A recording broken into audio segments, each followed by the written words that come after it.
right now in your life, there's a certain amount of money that comes in and a certain money that comes out. With every penny that comes in, you have a choice in terms of how you spend it. If you're going to spend it in a smart way, if you're going to get a return on your investment or not, or if you're going to blow it on dumb shit. And we all know that our financial situation would improve drastically if we just sat down and did an audit on the money coming in and how it's being spent exactly, right? If you sat down and you literally wrote down in detail every penny that's going towards you and where you're spending it, you could tweak it and easily improve your financial situation. Yet, do we do it? Right? What? That's like one example, but that's what we're doing with ourselves. We never do this audit. It's easier to just keep going through the motions, hoping that something will change. Or one day there'll be a magical moment. One day at the free tour, it'll just click. I won't have to ever confront that. No, you have to. Step one to any kind of change is confronting the truth.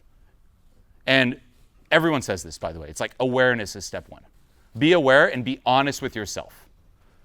Otherwise, you're going to be forever stuck. The same with, say we met for the first time, which we are now, so go on, man. And say you're coming like, hey, I want to do some work. And say we're working together, and you want some help with a certain area of your life. Okay, say you want to be more confident. And you come up like, hey, what's your name? Tell me what I should know about you. And say you put on a front, right? Which I've seen for years in the past with different dating boot camps. People would try to be cool because they're like, well, Julien, I really like Julien. I follow his videos. I want him to think that I'm cool. So you're going to act in a way where it's like, hey, what's up, man? Yeah, trying to be all cool. But by doing so, it actually hurts you. Why? Because I'm not seeing who you actually are and what's actually going on in there. If you were like all like stumbly and stuttery and like, oh, I'm shy, I suck. Oh, like, now I know who you are and now I know what to do. Otherwise, I'm giving advice that doesn't apply to you, it applies to your front. And that's what we're doing with ourselves. Until you acknowledge who you are, where you're at, what's going on inside, you're giving advice to who you think you are, not who you actually are. And that's a mic drop fucking sentence here.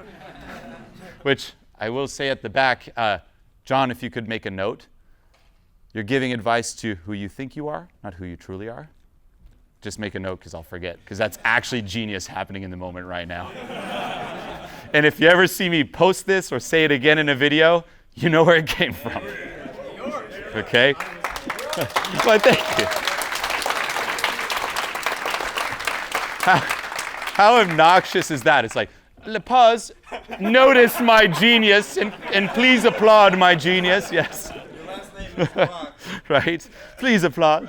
But no, it's true. And it's really not comfortable. And it goes against a lot of the conditioning, not just in the mainstream, but also in the spiritual world, right? You want to know the biggest blockage people who are super spiritual woo-woo have? Positive thinking. They're hooked on positive thinking. Fuck positive thinking. Seriously, if you're, everyone's like, fact, yeah, let's be negative.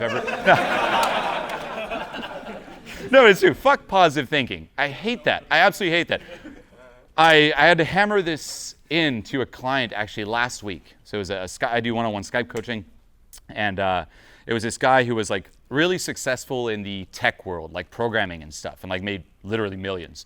And he's also super spiritual. So he shows up, shirtless, dreads and shit, some naked girl walking in the background. It was really weird, but I'm like, all right, let's do this. And I'm like, so first question I ask him, why do you hate yourself? And he's like, well, I was going to bring that up. I don't, right? I actually don't. And I was looking in, some of the videos where you say that, and some people are like, oh, I hate myself because of this, and I just don't relate. I don't hate myself. And I'm like, dude, that's your number one barrier, that refusal to be honest, right? We all hold ourselves to, again, this image. I don't want to be hating what does that mean? I hate myself, right? But that's what blocks him. If you're right now self-sabotaging, and this could be any kind of form, whether it's like not taking right action or getting action and not enjoying the result, or more importantly, not keeping the result. And when you become intermediate, that's usually the big problem you have, where it's like at first you're like, I just want the result, I just want the result, I just want it. Then you start getting it, and then what happens? Number one, you don't enjoy it, and number two, you lose it. crazy. If you're not enjoying the results, if you're not keeping the results, you're literally like some broke person trying to win the lottery and then blowing it right after. Okay? So any kind of self-sabotage there, it goes hand in hand with you hating yourself, is one example. Hanging on to an unconscious identity that you've refused to acknowledge and identify, and past trauma. That's it. Okay? You can write this down. Self-sabotage equals self-preservation. Preservation of identity and beliefs. There's no such thing as you proactively screwing yourself over. You always do what you think is in your best interest, all the time. There's not a single time in your life where you're like, you know what? Here's an option where it's in my best interest and it's what I actually want to do, but I'm going to proactively self-destruct. Unless there's a payoff that you're not aware of, so it's still in your best interest, or unless you're doing something you know is screwing you over, but it beats the alternative, and there's still a payoff there. Okay? So let's take that self-hate example, and it sounds harsh. If I ask you, why do you hate yourself? First thing that kicks in, I don't. All right.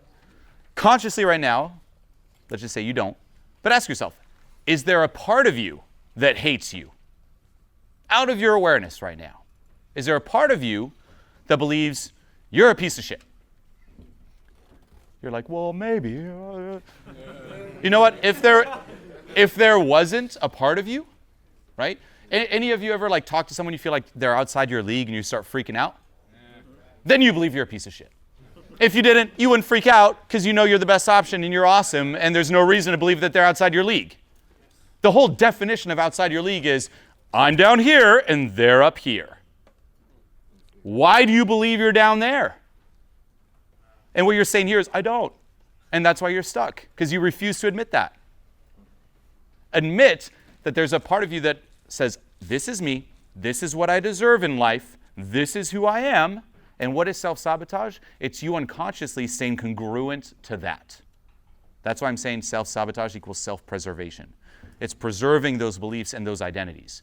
If you believed, let's just say during your childhood, that you don't deserve a lot of money, right? That's one example. Say you were raised where it's like, you know what, people who make money, they're crooks.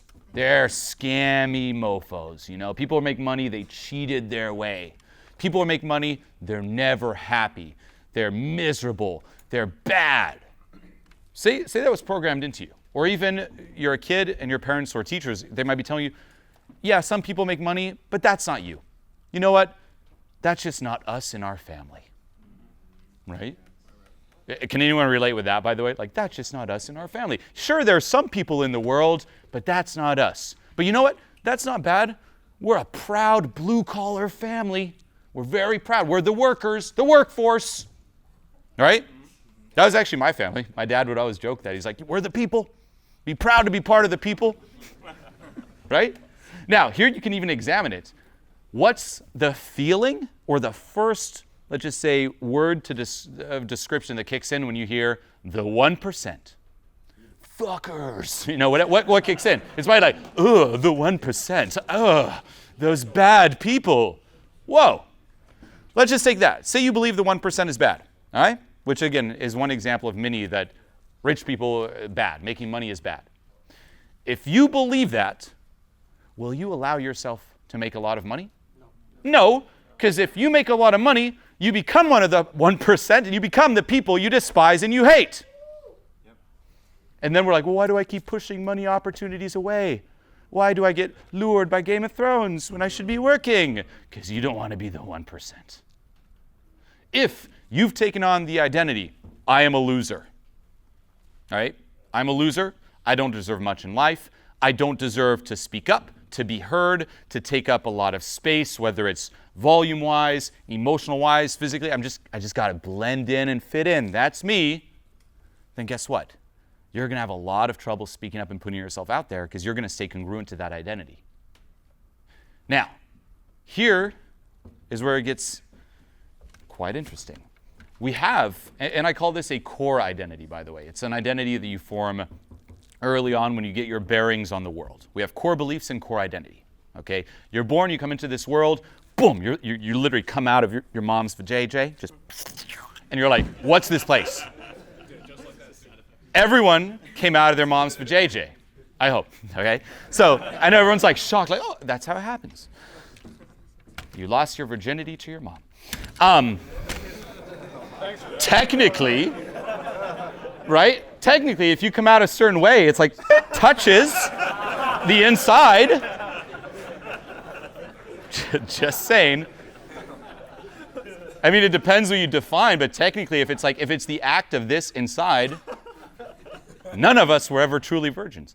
But let's get back to this. I don't know how that. Damn it, New York. Let's focus on the content. So we come out a virgin, and we're like, what's this place? And you have to quickly form your bearings, right? We're like, this is hard. Oh, and you can write on this. So you're forming all these different core beliefs or core assumptions on your environment, on the people around you, so on and so forth. You learn through first-hand experience and second-hand experience, okay? First-hand is you try it yourself. You touch the stove, you burn yourself, you're like, oh, don't do that again. Second-hand, because you don't have enough time to do everything firsthand, is you're going to look at others and you're going to basically take on their beliefs and their assumptions. Now, we have a filter mechanism in place because we're not just going to take on any belief. We're going to look at, number one, how congruent the person is with what they're saying or what they believe in, right? How certain they are and how much authority they have. That's what we're going to look at. If that person has a lot of authority, they're extremely certain, congruent, boom, we'll take it on as true. And authority could be a parent, a teacher, or even whatever the classroom believes because it's extremely social proofed, or whatever your culture or town or society believes because it's also social proofed. Massive authority, and people really have that certainty it's true, right? One that all of us have taken on is that eating our own shit does not taste good. Has anyone in this room actually tried it firsthand? Right?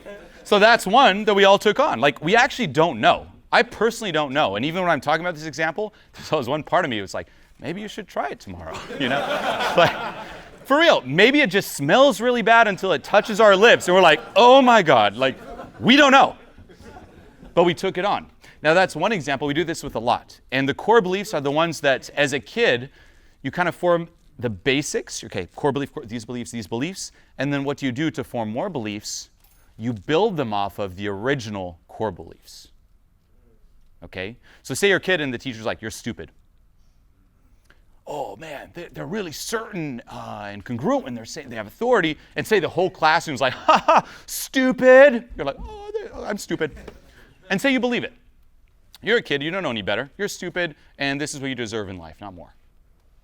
Now, based on that core belief, what's going to then happen, instead of going from zero to form the next belief, you're going to be like, well, since I'm stupid, how does this play with me being stupid? Right? So I'm stupid becomes a foundation for new beliefs. Oh, this happened because I'm stupid, and this because I'm stupid. There's this whole tree built on I'm stupid. Right? If you succeed at something and say, as a kid, your best friend gets jealous and you lose your friend, you might think, oh man, if I succeed, then I'm alone and I lose my friends. And that becomes a belief. And then you form new things on that.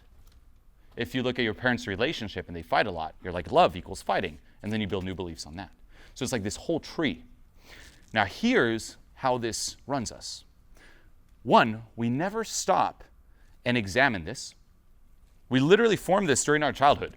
Like, we don't know any better, and we keep assuming it's true and acting in a congruent way to this into our adulthood. We're never like, wait a minute, where did all this programming come from? Is it accurate? We never do it. And not only that, but we also have a lot of resistance to identifying these core beliefs, because if this, it's so risky because we believe that if this is inaccurate, say this is wrong, then what happens to the whole building, the whole tree, the foundation's wrong? It crumbles. And all your assumptions about the world or even who you are gone. And then you're left with the big unknown. Who am I? It feels like you're dying, right? So these are core beliefs, but we also have a core identity. This is me, and this is how I relate to the world. And in that identity, once more, there's ceilings of success, who we think we are. One thing I've talked about in many videos you might have heard me mention before is if you could pick a movie character that you resonate with the most, who would you be? It's like Tony Stark. No, it's true. It's like, if you think about it, like what movie character do you really resonate with? Not the one you want to be, the one that's you. Are you the hero? Are you the sidekick who's always helping others? Are you the bad guy? Are you the loser? Are you the guy in the background no notices? Are you, this is a common one, are you Rocky, right? No. The person, the underdog who defies the odds. This is, by the way, crazy. We all have this because there's so much glory. You see it, like, you know, the people know, like, so many movies. The hero, no one really believes in them. And then that hero rises up and overcomes all these challenges. And it blows our mind. And we're like, wow, that's glorious. And at the end, everyone acknowledges that hero, and it's just glorious. And it's the challenge that that hero overcame that made it so glorious. And it's the fact that no one believed in that hero that made it so glorious. Say that happens, you're like, whoa, I wanted that. How is that going to affect your life? Say I come to you and I'm like, hey, here's an amazing opportunity. Take it. You're like, well, that's too easy. I don't want to skip to the end. Right? Don't just give it to me. I want the obstacle to overcome. And then what happens, unconsciously, you start creating obstacles. You make things a lot harder than they need be to stay congruent to that unconscious core identity. One I've had for many years was a self-destructive artist, and that pulled me back. Can I be truly successful? No, because then I'm no longer self-destructive.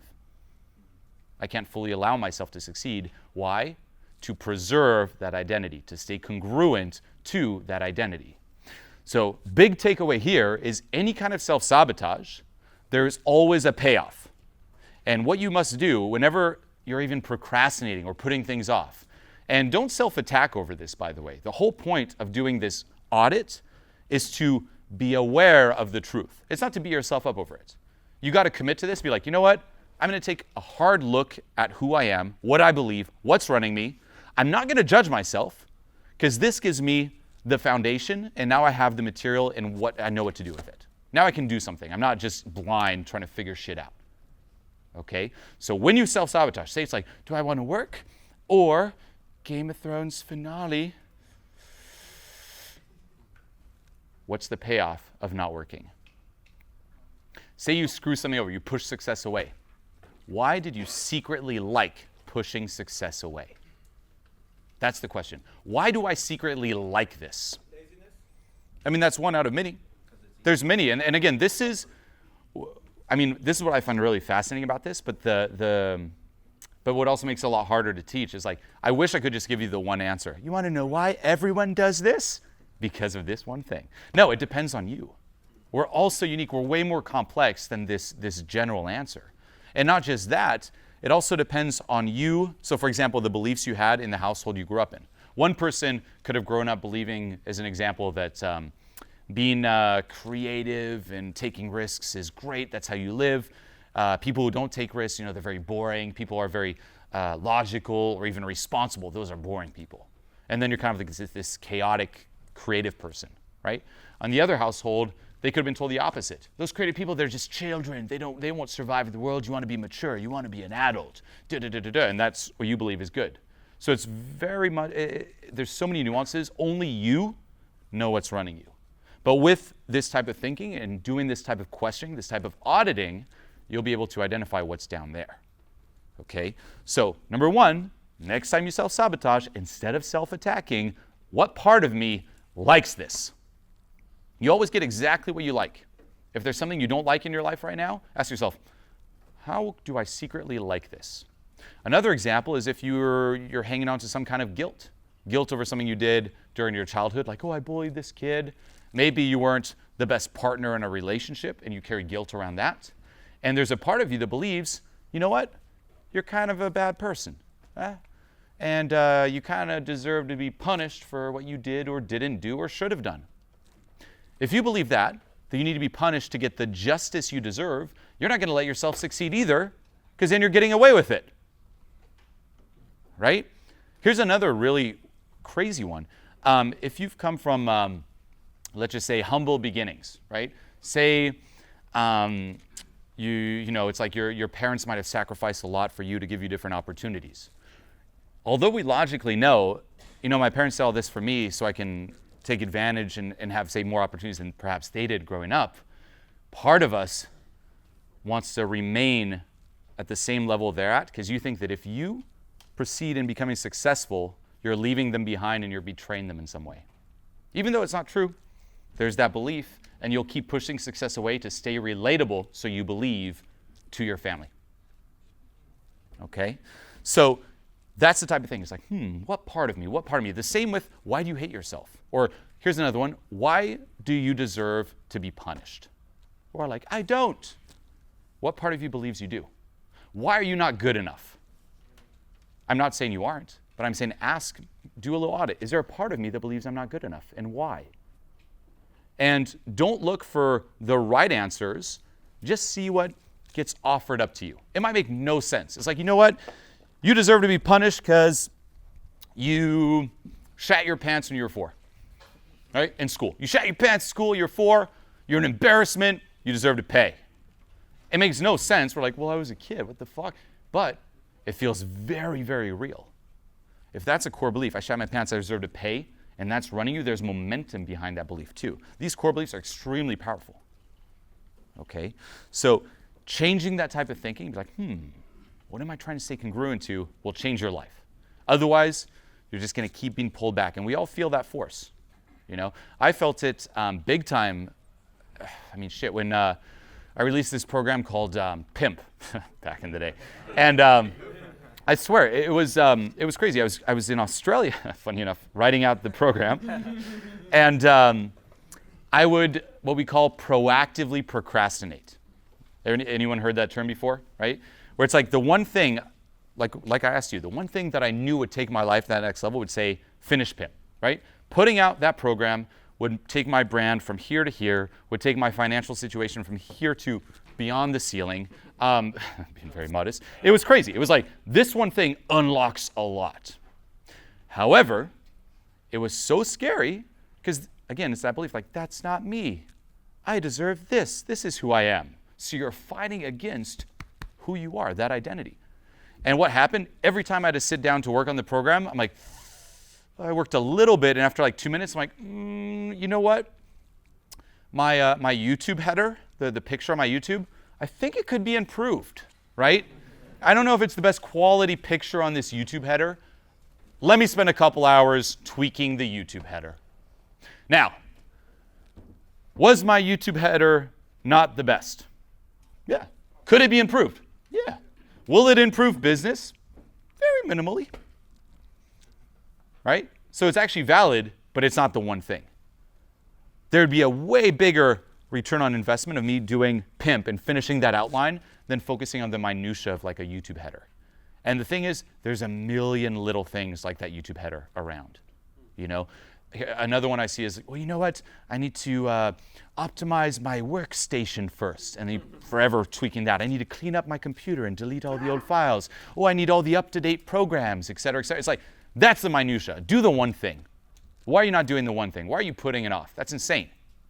The one task, the one thing you could do that'll just get your life there, focus on that, screw the minutia. People who focus on all the little details, the minutia, they get stuck there. Okay?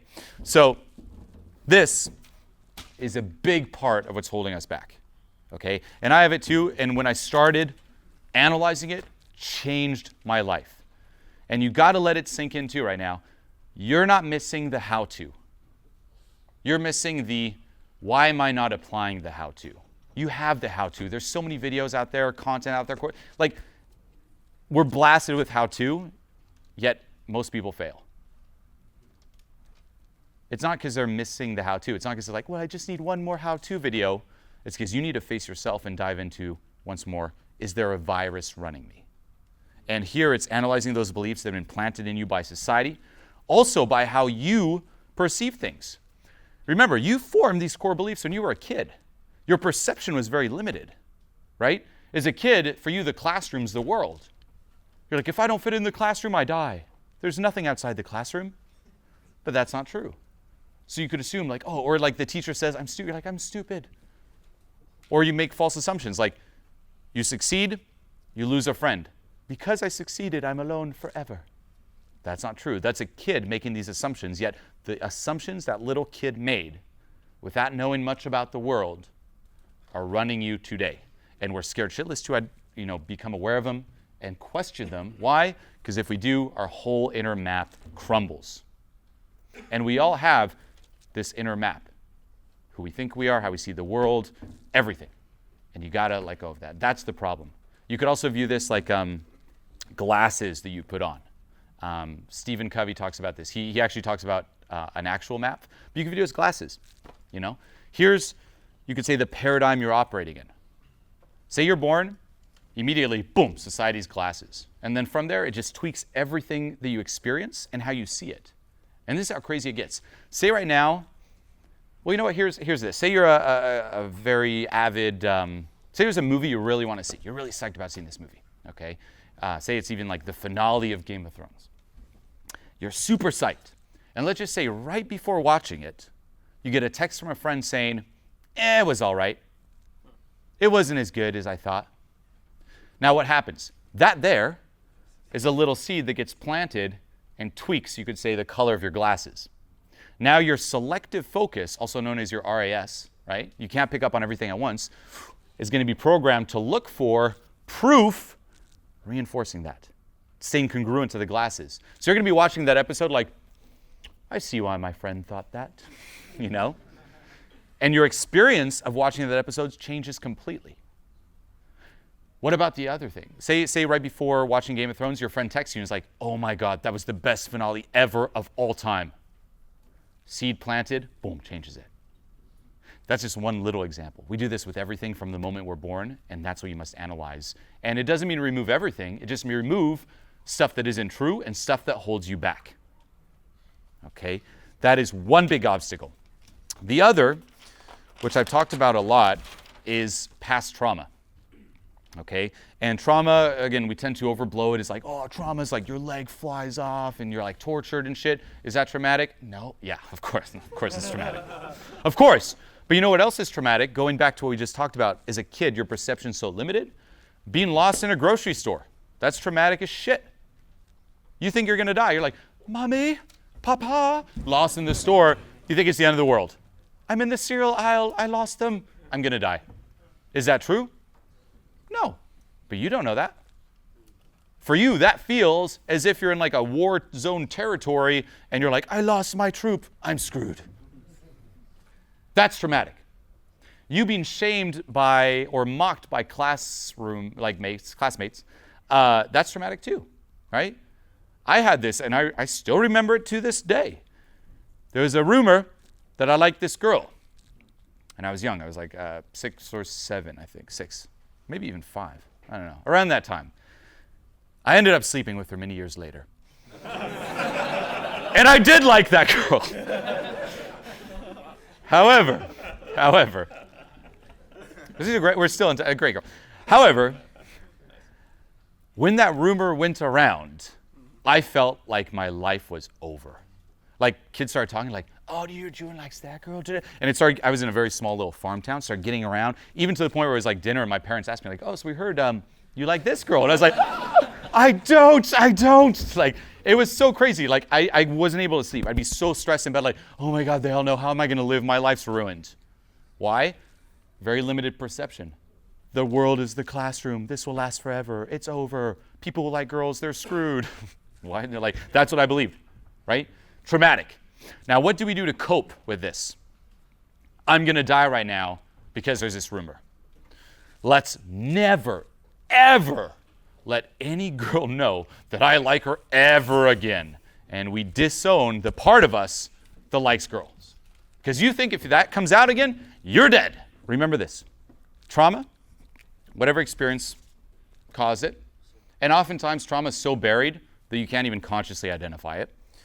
But a tell that there's trauma there is whenever you're triggered.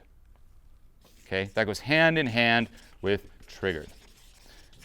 What is triggered? When your response is disproportionate to reality. Simple as that. Here's another one.